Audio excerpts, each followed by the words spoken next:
Lie. One syllable. One character. 100 million people. Depending on who is counting, it is the most common family name on Earth, or runs second by a rounding error. Either way, more people answer to it than live in Germany. And in 1995, Fritz Springmeier wrote 14 pages naming it a surname as one of the 13 bloodlines that secretly rule the world. Tonight we are doing something this series has never done. We are not going to summarize the chapter and then check it. We are going to open the book and read it together. And every time it makes a claim, we stop and we check it right there before the next sentence. Claim, check, verdict, page by page. Fair warning, this chapter will surprise us. Some of its wildest lines are true. And the last sentence of the chapter is the strangest sentence in this entire book. We will get there. Bring the red pen, let us begin. The rules, quickly, for anyone joining this series here. Every claim gets checked against 3 tiers of sources. Academic histories and primary records first, quality journalism second, open references last. Every claim gets one of 5 verdicts, from fully confirmed down to unfalsifiable. The label for claims built so that no evidence could ever touch them. New this episode, the checking happens live, as we read. No waiting. Page 83. The chapter opens, and the author does something almost disarming. He confesses. Quote, "In writing about the Li family and Chinese secret societies, I am like the man who wakes up in the middle of the night while everyone else sleeps, and then gropes around in the darkness trying to feel his way." End quote. He goes further. When the year started, he says, he did not even know how to spell their name right. Stop. Note what we were just told. The man naming this family as one of 13 rulers of the world is telling us, in his own voice, that he is groping in the dark and could not spell the family's name. That is not a claim we can stamp. It is an evidentiary bar set by the author on page 1. Remember it every time a verdict lands tonight. He continues. The surname Lai, he writes, is not quite as widespread as Smith in America, more like Brown. Check. This is the one time tonight the book undersells itself. Smith is America's most common name, with under 3 million bearers. Li has roughly 100 million, one of every 14 or 15 people in China. There is no name in the Western world to compare it to. Nothing in Europe or America works the way a top Chinese surname works, and that fact is about to matter more than any other fact in this chapter. He begins the family history. The first Li, he writes, was Emperor Xuanzong, who lived before 2000 BC, according to the Xingzhuan, the Chinese dictionary of surnames. Check. Xuanzong is a legendary sovereign, a mythological figure like tracing a family to King Arthur. The first historically attested bearer of the name is usually given as Laozi Lier, the Taoist sage of the 6th century BC. A real genealogical tradition exists, a documented bloodline does not. Mixed. Next line. Li Yuan founded the Tang dynasty, which lasted from 618 to 906 AD. His son who ruled after him was Li Shimin. Check. Almost perfect. Li Yuan, Emperor Gaozu, founded the Tang in 618. His son Li Shimin, Emperor Taizong, took power 8 years later and became one of the greatest emperors in Chinese history. The dynasty fell in 907, not 906, 1 year off. Confirmed. He adds, printing and paper money were introduced to China under the Tangs. Interesting, he notes, that the lists are connected to the introduction of paper money. Check. Woodblock printing did flourish under the Tang. The world's oldest dated printed book, the Diamond Sutra, is Tang, from the year 868. And the ancestor of paper money, the flying cash credit note, appeared late in the dynasty, long after Li Yuan was dead. Confirmed. Though the sinister italics are the authors, not histories. And then, still on the same page, he writes this. During the Tang dynasty, about 15 different surnames were given the honor of having the Li surname. Read that again. 16 families, by the traditional count, unrelated families, were handed the name Li as a political reward by an emperor 13 centuries ago. The book's own page is telling us that Li is not one blood.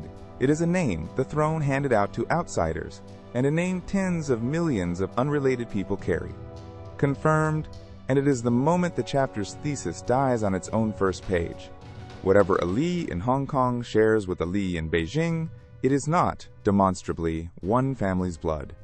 We are 4 minutes in, and the chapter has already disproven itself. But keep reading, because the strangest thing about this chapter is not what is wrong with it, it is how much of what remains is right. Page 84. 3 lists, he says, stand out as giants. The billionaire and de facto ruler of Hong Kong, Li Ka-shing, Li Peng, the ruler of Red China, and Lee Kuan Yew, president and dictator of Singapore. If the various lists which control these nations are related, he writes, then we are looking at one of the most powerful families in the world. If. Then he answers his own question. Quote, I do not know which of the Lees are closely related and which are not. End quote. Stop. That is the entire chapter, conceded in one sentence, by its author. Are they one family? He does not know. We do. Li Ka-shing was born to a poor schoolteacher's family in Chaozhou. Li Peng came from a revolutionary martyr's family in Sichuan. Lee Kuan Yew was a fourth-generation Singaporean whose Hakka ancestors left a completely different province in the 1860s. 3 documented family histories. 3 different provinces. No genealogist, no biographer, no historian connects them. As one family, contradicted. And how does the book bridge that gap? Quote, I have learned from a source that Li Ka-shing and the powerful Hong Kong Lees are definitely part of the satanic Illuminati. End quote. 1 unnamed source. No document, no name, no date. That is the entire foundation. Unsupported. Now the book does something conspiracy books rarely do. It gets specific. Numbers, companies, percentages. Li Ka-shing is worth $4 billion US, it says, citing Fortune magazine, July 1992. He donated $85 million to build a university in Shantou. He owns 86% of Husky Oil in Canada, citing the Oil and Gas Journal. His Star TV broadcasts 5 channels from Israel to Indonesia. His son Richard runs it. He bought the expo site, 1/6 of downtown Vancouver.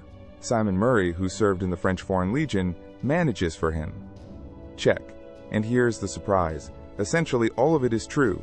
The $4 billion figure is his citation of Fortune magazine. Issue, date, page. And it sits comfortably inside every documented account of Li's early 90s wealth. Shantou University, real, his money, opened in 1981, and the $85 million was only the beginning. His foundation's giving to that one university has since climbed past $1 billion US. Husky Oil, real. He took control in 1986, and the family stake kept climbing past the book's own 86% figure. Star TV, real. Founded by his son Richard in 1990 and on the air the following year. The Vancouver Expo lands real. Simon Murray, the Legion veteran running Hutchison Whampoa real.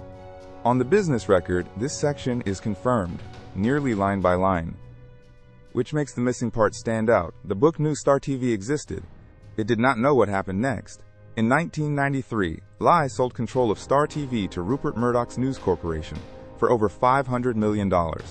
The de facto ruler of Hong Kong, the supposed Illuminati satellite lord of Asia, sold the satellite to an Australian for money, because that is what businessmen do. The book reads a portfolio and sees an occult empire. The documented story, plastic flowers, then property, then ports, is a business biography and a famous one. The Illuminati layer on top of it, unsupported, resting entirely on that one unnamed source. One more line from this section. Li Ka-shing, the book says, has been allowed by the elite to buy Husky Oil. He could not have done this without the elite's tolerance. Notice the shape of that sentence. If Li buys the company, the elite allowed it. If Li had been blocked, the elite blocked it. No outcome could disprove the claim. That is not analysis. That is a lock with no key. UNFALSIFIABLE. The book turns to Beijing. Li Peng's father, a leading communist, was shot by the nationalists in 1931, it says, and Zhou Enlai more or less adopted Li Peng and raised him. Check. True.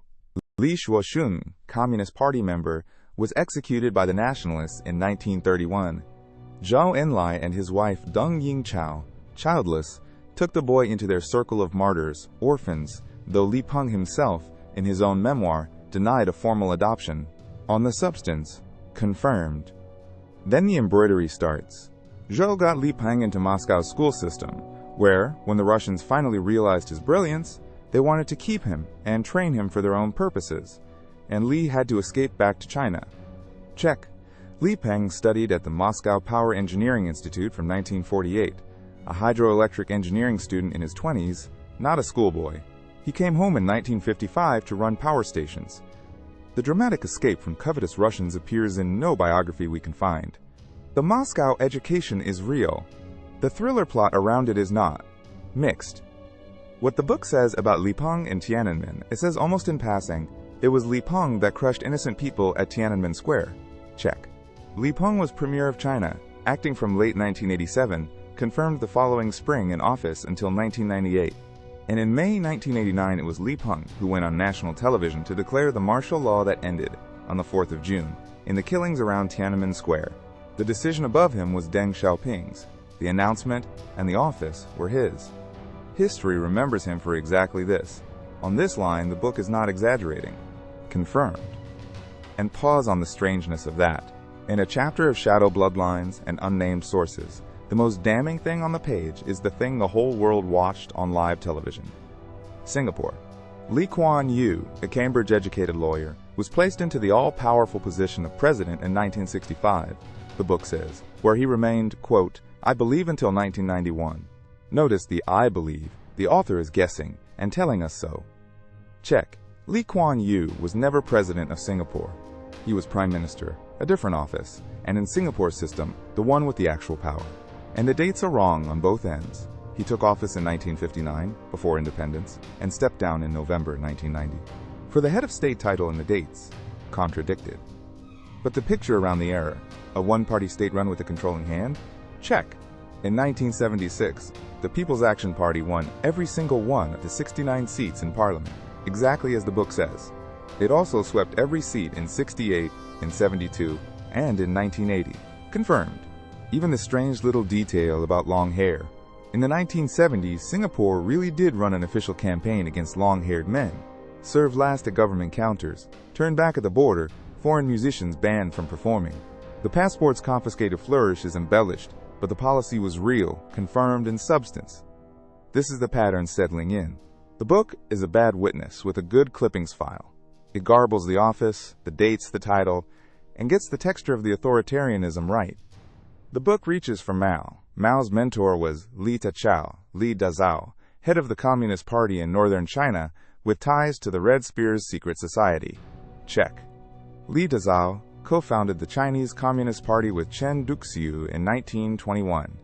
As head librarian of Peking University, he employed a young library assistant named Mao Zedong. Mao said it himself, decades later. It was under Li Dazhao that he became a Marxist.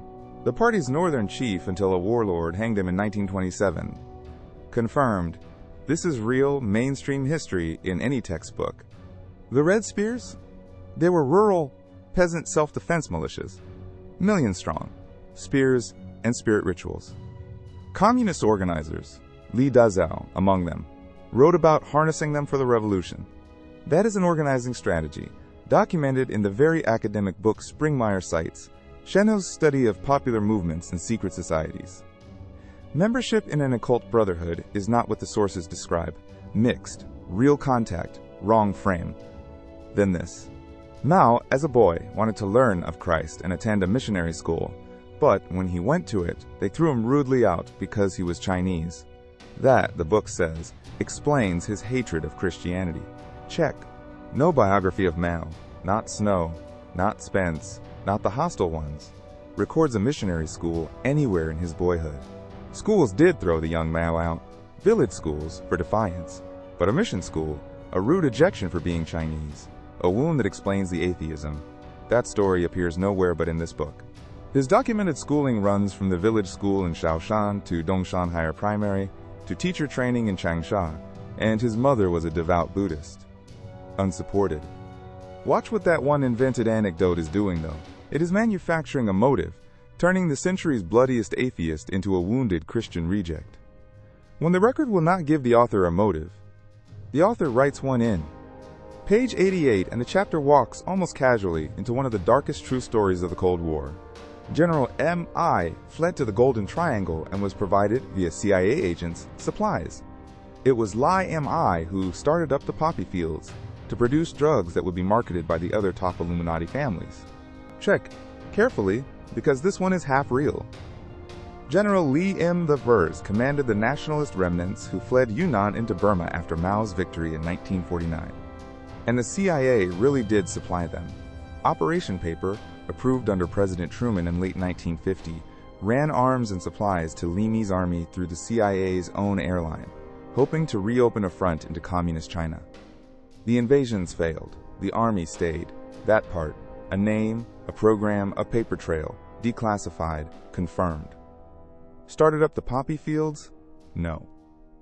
Opium was growing in those hills decades before Li Mi arrived. The British Empire built the regional trade in the 19th century. What the stranded KMT army did was industrialize it. Under their taxation and their mule caravans, the Shan states, output multiplied more than tenfold within a decade, from a few dozen tons a year to several hundred.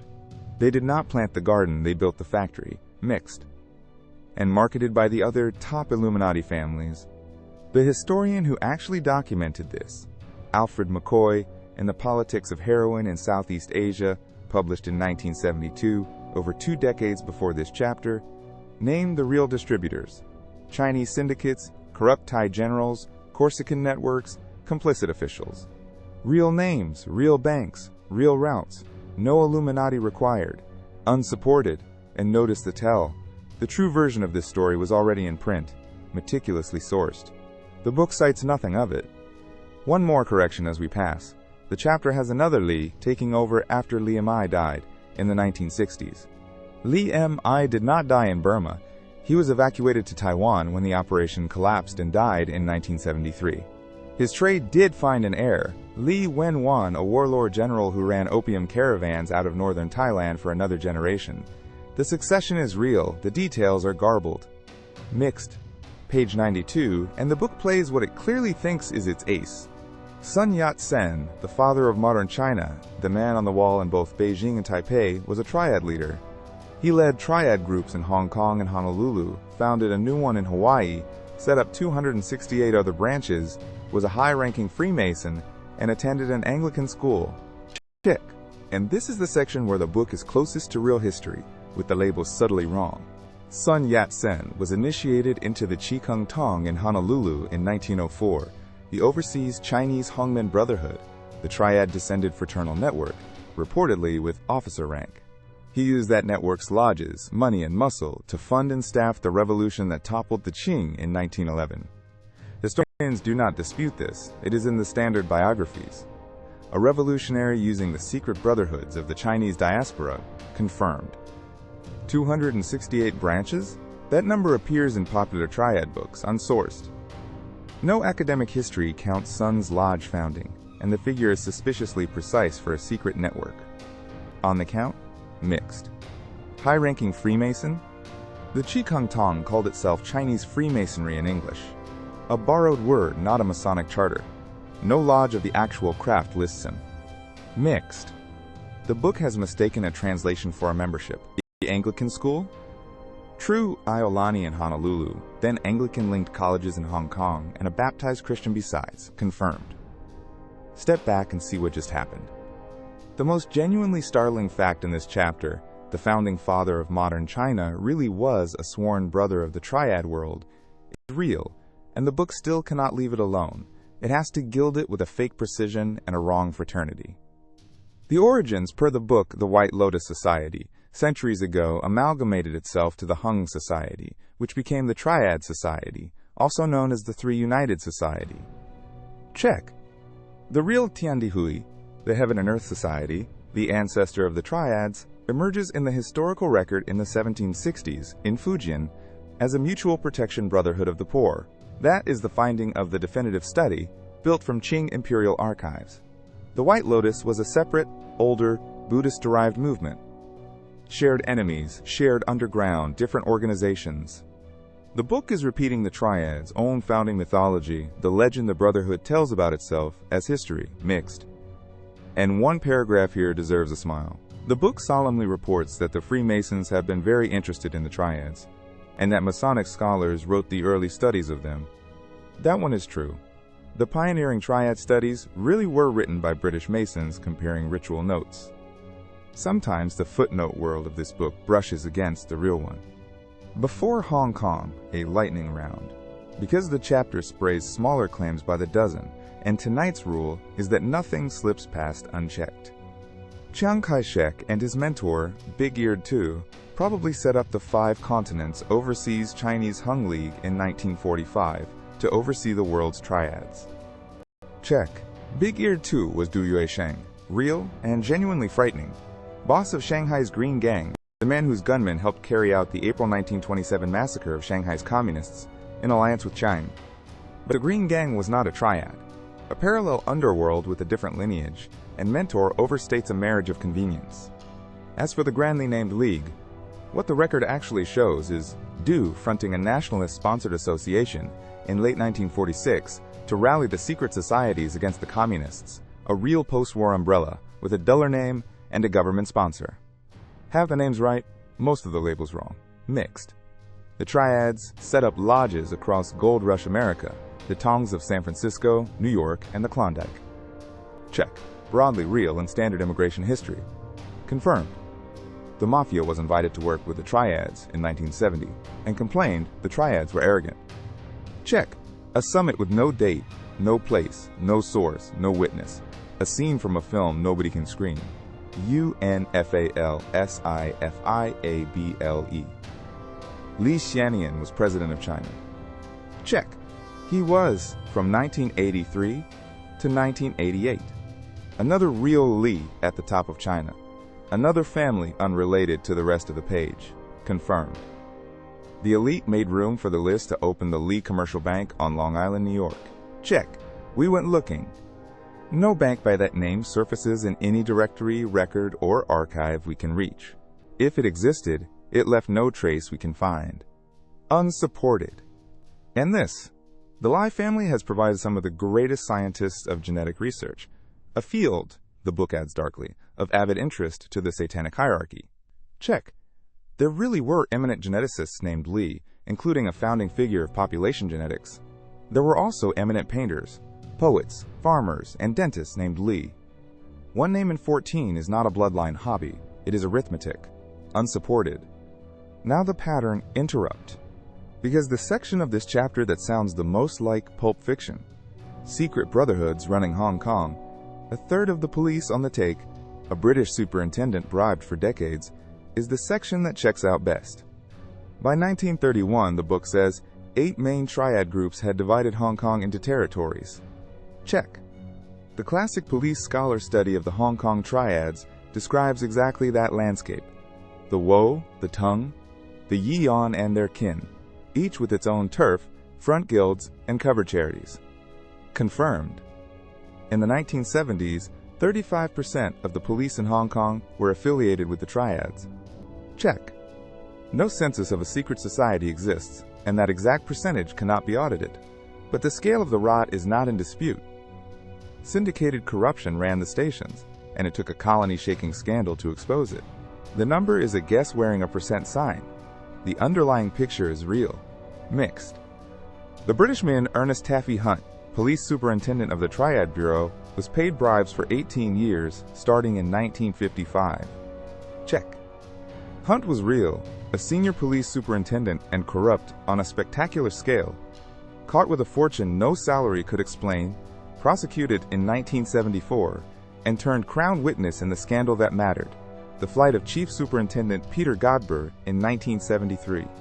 Godber's escape put crowds on the streets, and the colony's answer in 1974 was the Independent Commission Against Corruption, the ICAC, which broke the syndicates and became a model copied worldwide.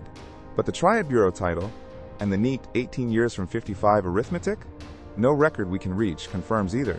The corruption is history, the specifics are the book's embroidery, mixed. The largest triad, Sun Yi'an, 33,000 members. Check. Sun Yi'an is widely described as the largest Hong Kong triad, with membership estimates from 25,000 to 60,000 across the period. 33,000 sits comfortably in range. confirmed. Hold on to this feeling. The feeling that the book was, for 2 pages, almost reliable, because it is about to spend that credibility all at once. Here's the chapter's actual thesis, in its own words. The lists control Hong Kong, and the Triads run Hong Kong. Is there a connection between the Li family and the Triads? Yes, there is a big one, but it is very secret. Check. Very secret. 2 words doing infinite work. Triad leadership is not unstudied. Hong Kong police files, American drug enforcement files, decades of scholarship. No investigator, in any of it, identifies the Li family as the hidden owner of the Triads. The book's supporting evidence is a list. Li Qi-tang, Li Xianqi, a dozen more Triad Lis across the centuries. Look at the list with page 1 eyes. In any large roster of Chinese names across any centuries, 1 name in 14 will be Li. The list proves the surname is common. It was offered as proof of a dynasty, unsupported. Then the banking family and the format we are using tonight gets its best moment. The huge Bank of East Asia, the book says, is run by Li Kwok Po, David Li. His uncle Simon Li was a justice of appeal. His other uncle Ronald Li was former chairman of the Hong Kong Stock Exchange. So far, confirmed, all of it. The Bank of East Asia, founded 1918, the great Chinese-owned bank of the colony. David Li ran it for decades. Simon Li sat on the appeal bench. Ronald Li chaired the Unified Stock Exchange and famously shut the market for 4 days in the crash of October 1987. And then the book says this about Ronald Li and his stock exchange corruption case. Quote, "They were to be brought to trial. I do not know how it turned out." End quote. He did not know how it turned out. We do. That is what 30 years and an open archive can do. Tonight, the check can finish the book's own sentence. Ronald Li was arrested by that same ICAC, tried, and in 1990 convicted of taking bribes to fast-track stock listings. He went to prison. Confirmed. And note the irony. The one time the book flags its own uncertainty honestly, the truth was worse than it guessed. The system it calls untouchable jailed the chairman. But the same page holds the chapter's ugliest error. One Li, the book sneers, has taken on the trappings of Christianity behind which are their other nefarious activities. Florence Timoy Li has become a lady Catholic priest. Check. Florence Li Timoy was not Catholic. The Catholic Church has never ordained a woman. She was Anglican, ordained in January 1944 in war-torn Free China to serve a congregation cut off by the Japanese occupation, the first woman priest in the history of the Anglican Communion. She gave up her license to spare her bishop controversy, endured the Cultural Revolution, and is honored today with a feast day and a foundation in her name. A pioneer and, by every account, something close to a saint, filed in this book as a satanic front under the wrong church. Contradicted, and this is what the surname method does to real human beings. She is on this page for one reason. Her name was Lai. 2 claims left. The first sounds like the wildest thing in the chapter. When the Tiananmen Square massacre occurred, the book says, the newspapers quietly reported that the Triads had smuggled the leaders of the democratic movement out of Red China. Check. True. It was called Operation Yellowbird. After June 1989, an underground railroad ran out of Hong Kong. Activists, businessmen, celebrities, Western diplomats, and, yes, Triad smugglers with their speedboats and safe houses, spiriting hundreds of dissidents, including the most wanted student leaders, out of mainland China to the west. It is documented in memoirs, in journalism, in histories of the period. The Criminal Brotherhood of Hong Kong helped save the heroes of Tiananmen. Confirmed. The single most surprising true sentence in the chapter.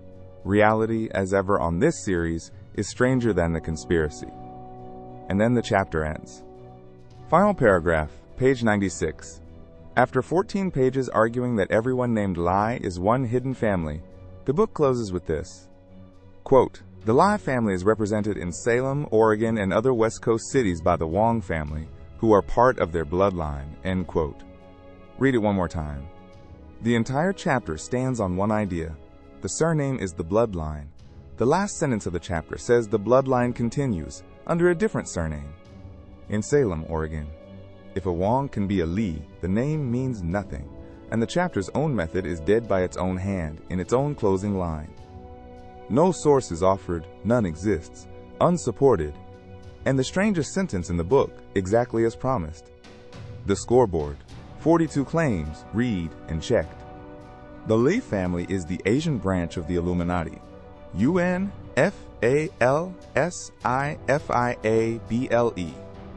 The major, Lis, Ka-shing, Peng, Kuan Yu, are one family. Contradicted. The surname begins with Emperor Zhuan Shu before 2000 BC, mixed. Li Yuan founded the Tang in 618. Li Shimin ruled after him. Confirmed. About 15 surnames were bestowed as Li under the Tang. Confirmed. And the bestowal broke the thesis. Printing and paper money arose under the Tang. Confirmed. Li Ka-shing's fortune, Husky Oil, Star TV, Shantou University. Confirmed. Li Ka-shing is definitely Illuminati, per one unnamed source. Unsupported. The elite allowed his rise. UNFALSIFIABLE. Li Peng's father was executed. Zhou Enlai raised him. Confirmed. Li Peng in Moscow's school system coveted by the Russians. Mixed. Li Peng was the face of the Tiananmen crackdown. Confirmed. Lee Kuan Yew, President of Singapore, 65 to 91. Contradicted. The People's Action Party won every seat in Parliament. Confirmed. The long hair crackdown at the border. Confirmed. Li Dazhao was Mao's mentor and the party's northern chief. Confirmed. Li Dazhao and the Red Spears. Mixed. Mao was thrown out of a missionary school. Unsupported. General Li Mi fled to the Golden Triangle with CIA supplies. Confirmed. Li Mi started up the poppy fields. Mixed. The drugs were marketed by the other Illuminati families. Unsupported. Li Wenhuan took over after Li Mi died in the 60s. Mixed. Sun Yat-sen was a sworn brother of the Triad world. Confirmed. Sun Yat-sen founded 268 branches. Mixed. Sun Yat-sen, high-ranking Freemason. Mixed. Sun Yat-sen attended an Anglican school. Confirmed.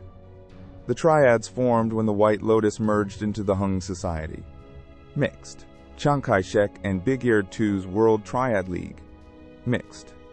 Triad lodges across Gold Rush America. The Tongs. Confirmed.